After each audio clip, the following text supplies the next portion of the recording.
For more on the Sony hacking scandal, let's stay in Los Angeles. Kathryn Arnold is joining us now. She is an entertainment consultant. Kathryn, thanks so much for joining us.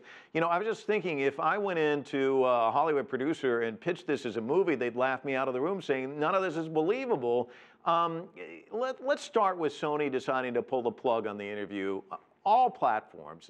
How shocking is this out there in Hollywood? Mike, it's very shocking. I don't think anybody really saw that coming. It's unprecedented as far as I know.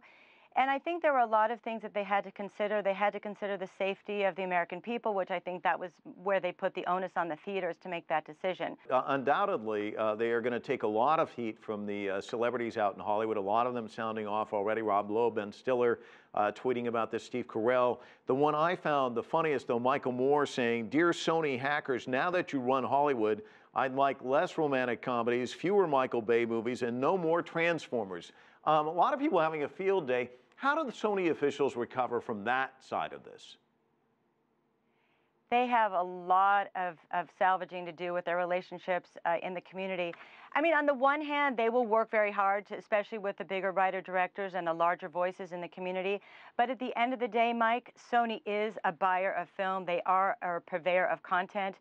And when people want to get their movies made, there just aren't that many studios that have the budgets that Sony has to make these films.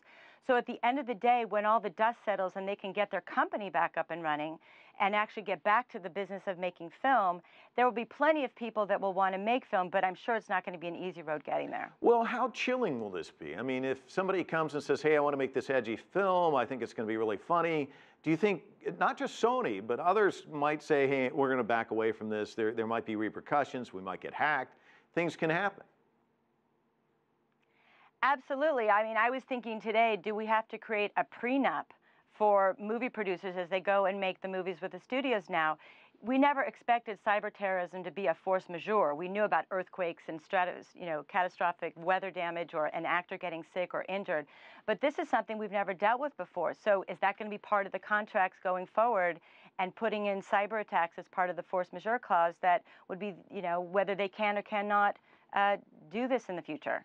So it's definitely going to be a negotiating point, I am sure of that. Well, Kathryn Arnold, a lot of stuff out there to think about. Thanks so much for providing your insights. Appreciate it. It's crazy. Thank you, Mike. It's crazy. That says it all.